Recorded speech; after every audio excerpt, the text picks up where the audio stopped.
Skateboarding. The subculture of all subcultures. Brands like Vans, Thrasher and Palace all vehemently place their roots within skateboarding, and for good reason. It is the epitome of do-it-yourself culture. Skateboarding is gritty, dirty, painful and looked down upon. You don't get any results in skateboarding without putting your body through hell.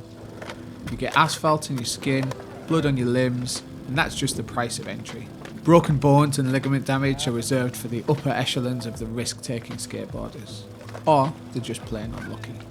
Either way, if you're on a board and trying, you're accepted. But you already know this, so why am I reminding you? Because of the moon. 7 or 8 years ago, a couple of skateboarders in the northeast of England looked at a small area of concrete and decided that it would be a good place to practice some flatland tricks. Buried in between a B&Q and an industrial estate called Washington in the north of England, it's an accessible spot, but it's also out of the way. Over time, these fellas got more and more ambitious and began to build ramps, ledges, rails, and tons of other obstacles out of concrete.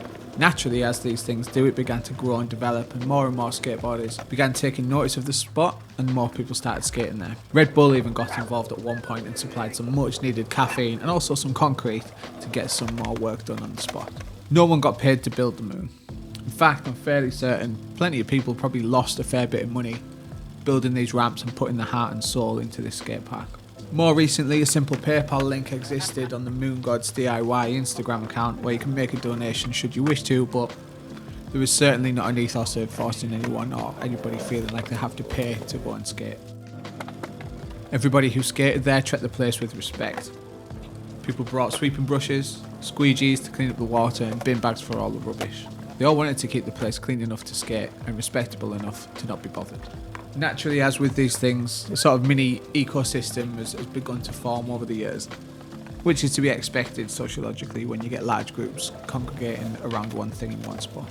This ethos and the spirit of a subculture on the moon is not what drew me to skateboarding, but it's what kept me there and made me identify as a skateboarder, even when my setup lay dormant for many, many years.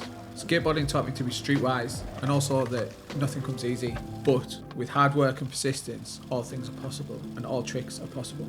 All of this and much more was present at the moon the couple of times I was lucky enough to visit. I'm sure it's helped shape a generation of young extreme sport enthusiasts in the same way that skateboarding shaped me in many of my early years. And now, it's gone.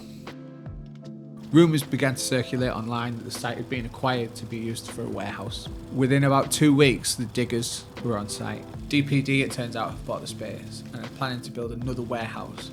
It's the classic big corporation versus little guy battle that we see so many times. Only there wasn't even a battle really at this point. The little guy, the moon, was caught off guard, and whether we liked it or not, it's getting bulldozed.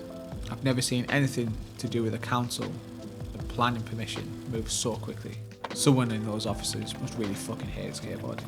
So here's to all the moon goons who took the time to build the place, sweep the floors and stick the rubbish in the bin.